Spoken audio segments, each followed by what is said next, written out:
바른 판단력을 가지고 그런 갈망하는 마음을 가지고 구했던 것처럼 우리에게도 주의 판단력을 허락하여 주시옵소서. 이 세상을 살아갈 때 우리의 각자의 삶을 살아갈 때 무엇이 분별이 되어야 될지를 깨닫는 시간 되게 하셔서 하나님 각 사람에게 구체적으로 실질적으로 말씀하시고 깨닫는 마음을 허락하여 주시옵소서. 오늘도 그런 시간 될 줄 믿사오며 예수님 이름으로 기도 올려드렸습니다. 아멘. 아멘. 우리 판단력 조금씩 합니다. 우리 판단력은 뭐예요? 우리 그 색깔 있는 거 주황색 색깔 있겠습니다. 양쪽의 말을 듣기 전까지는 시작. 양쪽의 말을 듣기 전까지는 어떠한 이야기도 진실처럼 들린다. 그래서 우리는 바른 판단력은 양쪽의 말을 들어야 한다 라고 얘기하는 거. 신거사님은 제 얘기가 안 들리세요? 여기요. 주황색 글자. 이게 잘 안 보일 거예요. 복사해서. 그래서 판단력입니다. 그래서 판단력은 양쪽의 말을 듣기 전까지는 어떤 이야기도 그거 정말 그런 거였어? 하고 이렇게 진실처럼 들으면 안 된다는 거예요. 자, 리더가 갖춰야 할 덕목 중 같이 읽습니다. 아래로 내려오면 지시사항 아래 보면 리더가 갖춰야 할 덕목 중 시작. 리더가 갖춰야 할 덕목 중 가장 가치 있게 여겨지는 것 중 하나가 바로 올바른 판단을 할 수 있는 능력이다. 이런 특성은 얻어지거나 유지되는 것이 아니라 그것은 각각의 상황과 매일 삶 속에서 발휘되는 개개인의 통찰력과 근거한 것이다. 이뤄지는 여러 상황들 속에서 사람들을 인도하여 그들이 원하는 최종적인 결과에 집중할 수 있게 하는 능력이다. 이것을 위하여 훌륭한 판단력이 요구되는데 제대로 판단하지 못하면 작은 문제가 재앙으로 변할 수 있기 때문이다. 예, 리더가 갖춰야 될 덕목 중 가장 중요한 덕목은 뭐예요? 올바른 판단을 할 수 있는 능력. 이게 바로 뭐예요? 판단력이다 라고 얘기하는 거예요. 그렇다면 각각 이 판단력은 바로 통찰력인데 개개인의 삶 속에서 발휘되는 개개인의 통찰력에 근거해서 판단력이 되어진다는 것. 결국 판단력은 훈련이에요. 그래서 매일매일 삶 속에서 발휘되는 자기의 통찰력. 이거는 결국 뭘 얘기하냐면 자기 이해가 있어야 돼요. 그래서 모든 판단력은 사람에 대한 이해력. 그래서 사람에 대한 이해력을 우리가 뭐라고 얘기하냐면 인간에 대한 이해라고 얘기해요. 근데 그 인간에 대한 이해는 바로 뭐냐면 나에 대한 이해, 다른 사람에 대한 이해. 이것이 잘 훈련이 되어져야 판단력이 세워지는 겁니다. 그래서 우리가 그 얘기를 하고 있는 거예요. 매일 삶 속에서 발휘되는 개개인의 통찰력에 근거한다는 건 바로 뭐예요? 자기 자신의 이해가 잘 된 사람은 상대방의 이해가 잘 돼요. 근데 내가 나 자신에 대한 이해가 부족하면은 상대방의 이해가 부족해요. 그래서 어떻게 해요? 내가 나 자신을 모르면 상대방이 다 뭐가 돼요? 판단이 되고 비판이 되는 거예요. 저 사람 왜 저렇게 되지? 뭐 아니면 도로 판단하게 돼요. 뭐 아니면 도라는 이거는 강박관념에서 나온 이게 우리가 상처나 감정이 훈련되지 않으면은 치유가 안 되면은 뭐 아니면 도로 판단해요. 그래서 우리가 사람에 대한 이해도 뭐 아니면 도로 기준점을 갖고 판단해요. 그러면은 우리가 판단의 기준이 굉장히 위험해지게 됩니다. 인간에 대한 이해는 바른 판단력을 갖게 해주기 때문에 자기가 누구인지에 대한 자기 자신에 대한 이해야 그것이 되어질 만큼 다른 사람에 대한 이해가 되는 겁니다. 그래서 그것이 통찰력이라는 것. 그래서 여러분이 통찰력이라는 것은 잘 이해하셔야 됩니다. 결국 통찰력은 바로 뭐예요? 판단력을 말하고 있는 거예요.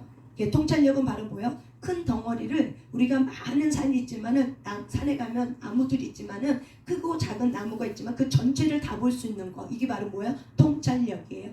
전체를 다 볼 수 있는 한눈에 전체를 볼 수 있는 눈. 그러면 뭐가 있어야 돼요? 크고 작은 산에 대한 이해가 없으면 우리가 전체를 볼 수 없어요. 똑같이 우리가 바른 판단력, 주의 판단력이 내게 와야 되면은 오려면은 하나님의 마음이 내게 와야 돼요. 근데 하나님은 우리에게 주의 마음을 주셨는데 그 마음의 걸림돌은 바로 뭐예요? 나에 대한 이해력의 부족, 상대방에 대한 이해력의 부족. 이것이 되면은 주의 마음이 내게 왔어도 주의 판단력이 내게 세워지지 않아요. 그래서 저와 여러분이 그런 부분을 통찰력에 대한 부분을 잘 이해하시길 바랍니다. 리더는 한번 있습니다. 시작. 리더는 항상 그들의 개인적인 판단에 관심을 가져야 한다. 왜냐하면 그들의 명성이 위기에 처할 수 있기 때문이다.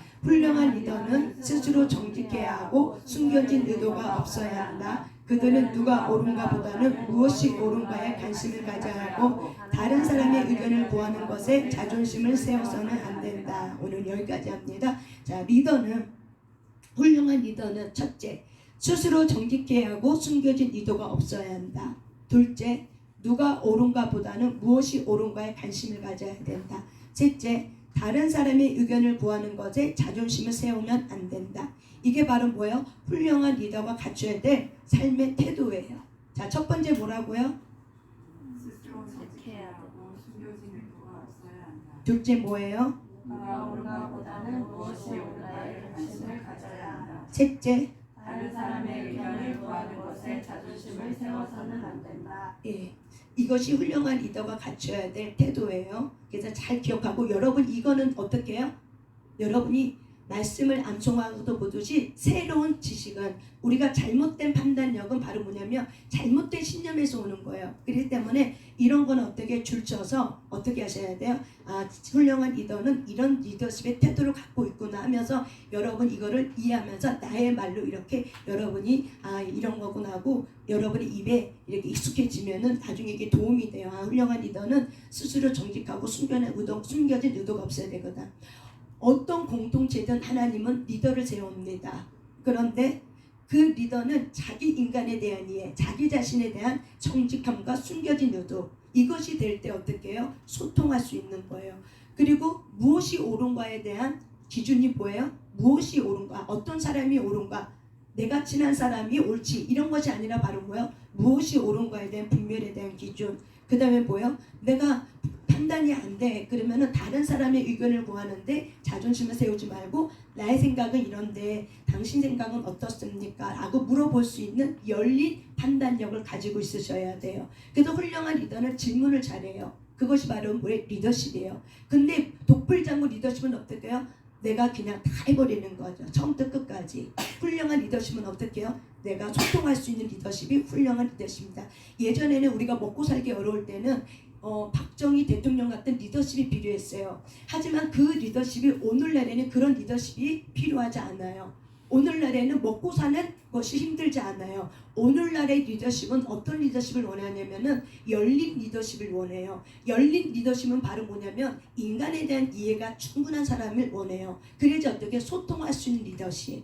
그것이 바로 뭐예요? 오늘날에 원하는 리더십이에요. 그래서 리더십은 그 시대마다 조금씩 다릅니다. 만약에 박정희 대통령이 오늘날 리더십 갖고 막 했으면 어떻게 해요? 그분 대통령 못 나왔어요. 근데 그 당시에는 누군가 한 사람을 희생하면서 옳은 판단을 가지고 전 백성을 가지고 어떻게 이끌어가지고 잘 먹고 잘 살 수 있는 그들이 내 백성이 굶주렸어. 내 백성의 배를 채워줄 수 있는 그런 대통령이 원했던 거예요. 그렇기 때문에 그런 독불장군의 그런 어떤 리더십이 그때는 1960년대, 70년대는 필요했던 거예요. 그렇기 때문에 이만큼 우리가 이렇게 성장할 수 있는 비결은 바로 뭐예요? 그런 리더십이 필요한 시대에 하나님이 누구를 썼어요? 박정희라는 대통령을 썼던 거예요. 오늘날의 리더십은 그런 리더십이 아니라 어떤 리더십? 열린 리더십이 있어야 돼요. 소통할 수 있는 리더십이 있으셔야 돼요. 그래서 훌륭한 리더는 세 가지를 갖춘다라는 태도를 가지고 여러분 이것이 마음속에 이렇게 새로운 지식으로 오면은 여러분이 굉장히 유익합니다. 그러면 우리가 이제 오늘 우리 목사님이 말씀하셨어요. 하나님의 미랄이 헌신에 대한 이야기를 했어요. 그래서 헌신에 대한 하나님의 미랄이 땅에 떨어져야 된다 이 얘기를 했어요. 그러면 여러분 판단력을 구하기 위해서 누가 내 이웃입니까? 라고 이제 어떤 사람이 예수님에게 와서 물어봤을 때 예수님이 누가 네 이웃이냐고 어떤 이야기에 어떤 예화를 가지고 얘기했어요. 그래서 제사장 레위 그 다음에 사마리아 세 사람이 지나갔을 때 강도 만든 이유가 누구냐, 강도 맞은 자의 이웃이 누구냐 이렇게 물었을 때 세 사람의 예화를 들었어요. 결국 누가 내 이웃이었어요? 결론적으로 성경에 뭐라는 게 누가 내 이웃이었어요? 우리는 그 일이 알기 전까지는 우리는 개인적으로 판단을 해요. 아마 제사장이 그래도 몸소 실천하는 사람이니까 그가 그렇게 어려운 강도 맞는 사람을 도와줄 거라고, 그리고 좀 말씀을 지도할 수 있는 그런 사람이 조금 할 수 있을 거라고, 사랑이 많은 사람이 그런 일을 할 거라고 우리는 각각 개인의 판단이 있어요. 그런데 성경은 분명히 얘기하고 있어요. 누가 강도 만난 자의 이웃이 누구냐고 이야기해요. 누구예요? 누구예요? 예. 결국 뭐예요? 누구예요? 사마리아인이에요. 근데 그 사마리아인 바로 뭐예요? 말씀대로 순종한 사람 말하는 거예요. 그게 결국 누구예요? 누가 내 이웃이에요? 말씀대로 순종한 사람이 내 이웃인 거예요. 그래서 강도 만난 자의 이웃은 누구였어요? 말씀에 순종한 사람이 내 이웃이었어요. 그래서 여러분의 이웃은 누굽니까? 한번 좀 이따 여러분이 나눌 때 나는 그동안 내 이웃, 진정한 나에게서 이웃은 누구였는지 한번 나눠보시길 바랍니다. 근데 예수님의 말씀은 누가 너의 이웃이냐 라고 얘기할 때 강도 만난 자의 이웃은 누구였어요? 말씀대로 순종한 사람. 그래서 하나님 예수님도 누가 나의 뜻대로 하는 자가 누구냐? 우리가 내가 하고 싶은데 내 수견대로 했다고 해서 그것이 하나님의 뜻이 아니라 하나님의 말씀이 뭐라고 말하고 있는지를 말하는 거를 잘 파악하고 의도를 파악하고 내가 그대로 살려고 하나님의 미랄이 땅에 떨어졌다는 건 바로 뭐예요? 자기 의지를 꺾는 걸 말하는 거예요. 자기 생각을 꺾어버리는 걸 말하는 거예요. 내 생각은 이렇지만 말씀이 그것이 아니라고 하면 어떻게 해요? 내가 그거를 꺾을 수 있는 거. 근데 이것이 바로 뭐예요? 굉장히 말처럼 쉽지 않아요. 이것은 고난 속에서 내가 좀 아픔을 겪은 만큼 우리가 자기 것을 꺾을 수 있어요. 그래서 여러분 마태복음 찾아보세요. 마태복음 5장 실제적인 예를 갖고 얘기하는 거예요. 마태복음 5장 누가 하늘의 미랄이 땅에 떨어지는 사람, 헌신하는 사람이 과연 누군가 이런 판단력을 여러분 가지시길 바랍니다. 마태복음 5장 38절부터 45절까지입니다. 38절부터 45절까지 마태복음 5장 38절부터 45절 읽습니다. 시작. 또 눈은 눈으로 이는 이로 갚아라 하였다는 것을 너희가 들었으나 나는 너에게 이르노니 악한 자를 대적하지 말라. 누구든지 내 오른편 뺨을 치거든 왼편도 돌려대며 또 너를 고발하여 속옷을 가지고자 하는 자에게 겉옷까지도 가지게 하며 또 누구든지 너로 억지로 오리를 가게 하거든 그 사람과 승리를 동행하고 내게 구하는 자에게 주며 내게 꾸고자 하는 자에게 거절하지 말라. 또 내 이웃을 사랑하고 내 원수를 미워라 하였다는 것을 너희가 들었으나 나는 너희에게 이르노니 너희 원수를 사랑하며 너희를 받게 하는 자를 위하여 기도하라. 이같이 한즉 하늘에 계신 너희 아버지의 아들이 되리니 이는 하나님이 그 해를 악인과 선인에게 비추시며 비를 의로운 자와 불의한 자에게 내려주시니라. 아멘. 이게 훈련입니다. 헌신은 내가 머리로 해야지 이게 아니라 뭐예요? 억지로라도 순복. 순종은 자발적인 거. 복종은 뭐예요? 내가 하고 싶지 아니하도 말씀이 그렇다면 내가 그렇게 할 때 하나님의 판단력이 내게 흘러와요.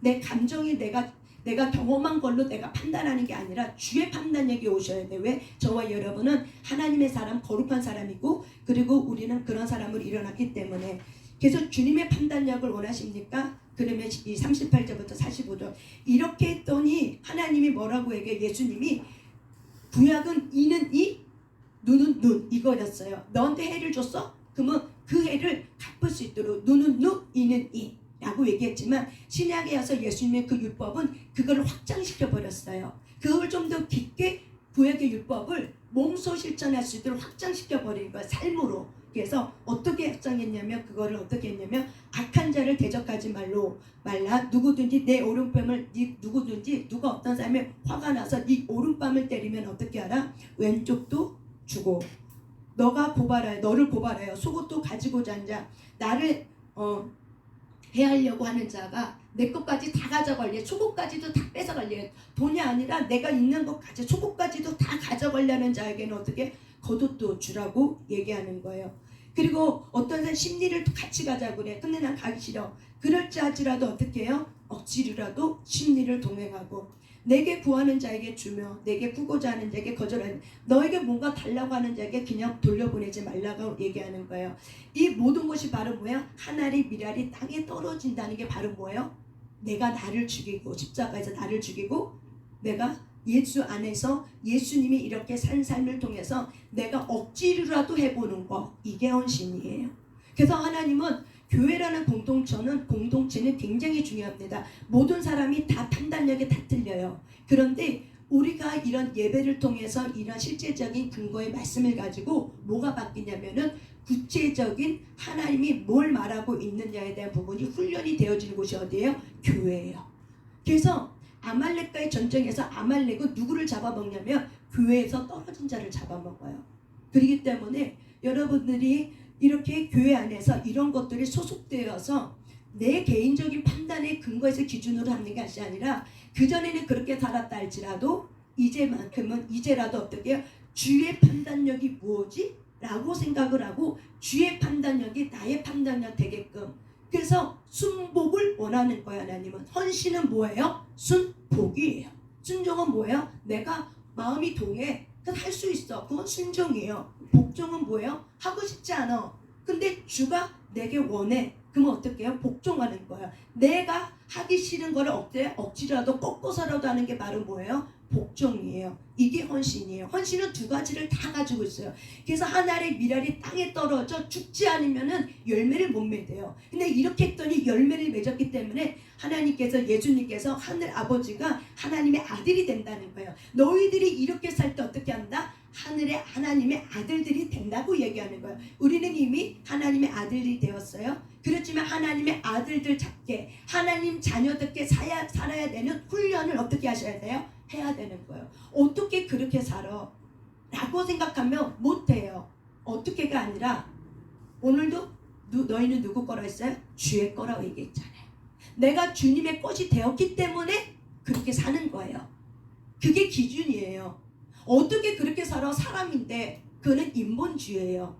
인본주의는 자기를 주장해요. 인본주의는 내가 어떻게 그렇게 살아? 그게 인본주의예요. 신본주의는 내가 주의 것이기 때문에 주님이 내게 그걸 원해. 그러면 그것이 주가 기뻐하는 삶이야. 그러면 어떻게 해요? 내가 주의 거라는 정체성이 분명하기 때문에 내 것을 어떻게 꺾어버리는 거야. 개인의 판단력을 꺾는 거예요. 그래서 주가 뭘 원하는지를 깨닫는 거예요. 주님은 뭘 원해요? 이렇게 마태복음 5장에 있는 38절에 있는 말씀처럼 이걸 원해요. 이게 헌신이에요. 그래도 우리가 여기까지 가는 데 있어서는 바로 뭐예요? 어려움이 있는 거죠. 그 하나님 이거를 통해서 어떻게 해요? 고난이라는 걸 통해서, 공동체를 통해서 우리에게 많은 판단력을 우리에게 허락해 주는 거죠. 여러분, 우리가 이렇게 살면은 뭐가 깨달아지냐면은 사람에 대한 이해가 생겨요.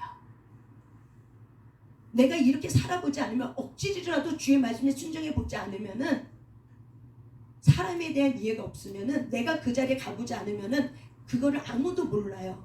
그래서 이렇게 양은 목자의 마음을 몰라요. 내가 목자 자리에 가면은 그때 그래서 이랬었구나 라는 걸 깨닫는 것처럼. 그렇기 때문에 내가 그 자리에 가지 않으면 아무도 몰라요. 그렇기 때문에 저와 여러분이 인간에 대한 이해를 하기 위해서 하나님이 억지로라도 이렇게 하라고 얘기하는 거예요. 그것이 바로 뭐냐면 순복이고, 그것이 하늘의 미랄이 땅에 떨어져 내려야지만 우리가 하나님의 아들로서의 삶을 살아내는 기준점이 되기 때문에 그래요. 그래서 성경은 우리에게 기준을 말해주는 거예요. 원칙을 말해요. 원리를 말해요. 이 땅에 너와 나 사이에 어떤 원리가 있어야 되는가, 원리를 말하는 거예요. 그래서 이 주의 원리를 가르쳐 주는 곳이 어디예요? 교회예요. 그래서 여러분이 교회를 사랑하고 교회를 소중히 여겨야 돼요. 그래서 교회에서 이런 훈련할 수 있는 것에 대해서 감사하면서 사람과 사람 사이에 개인의 견해차가 있어요. 이 개인의 견해차에는 뭘로 꺾어야 돼요? 말씀으로 꺾어야 되는 거예요. 이거는 내 생각일 뿐이라고 생각하셔야 돼요. 그리고 주님이 기뻐하는 것이 이거라면은 내가 이걸 어떻게 해요? 바꿔야 되는 거예요. 이렇게 하는 것이 주님의 뜻이구나. 그러면은 내가 오늘 이렇게 살지 못했다 할지라도 자고 나는 내일이라는 미래 속에 또 이렇게 살려고 우리가 수 없는 결단 속에서 우리가 그렇게 사라지는 거예요. 그래서 하나님은 내가 내 자신에 대해서 이해한 만큼, 내가 다른 사람을 이해할 수 있는 폭이 넓어지고, 내가 꺾은 만큼 주의 십자가가 이해가 돼요. 내가 내 자를 꺾지 않는 만큼 주님의 십자가 이해가 되잖아요. 주의 십자가는, 예수님이 지고 간 십자가는 예수님이 자기 걸 꺾었기 때문에 십자가를 지고 갈 수 있었던 거예요. 그것이 바로 뭐예요? 생명 바쳐 자기의 생명까지도 아까워하지 않는 주의 헌신이 있었기 때문에 그래요. 그게 예수님의 헌신이 어디에서 빛을 발했어요? 십자가에서 빛을 발했어요. 제발 이 잔이 내게서 떠나게 해주시옵소서. 그 고통이 얼마나 큰지 알았기 때문에 제발 이것만큼은 하나님의 뜻이 아니라면 이것만큼은 떠나게 해주세요. 그렇게 기도하다가 이게 주의 뜻인 줄 알았어. 그러면서 어떻게 해요? 이제 됐다. 내가 일어서야겠다. 이제 가야 됐다. 때가 됐다면서 예수님이 아무 말 아니하고 양이 침묵하면서 갔던 것처럼 그 모든 것을 되게 담당하면서 가셨던 이유가 바로 뭐고 왜 그래요? 왜 그래요? 그거를 꺾었기 때문에 그래요. 그래서 저와 여러분이 이런 부분에 대해서 판단력은 이런 삶 속에서 개인의 이런 훈련과 이런 삶 속에서 판단력이 생기는 거예요. 그래서 판단력은 누가 옳지 이게 아니라 바로 뭐예요?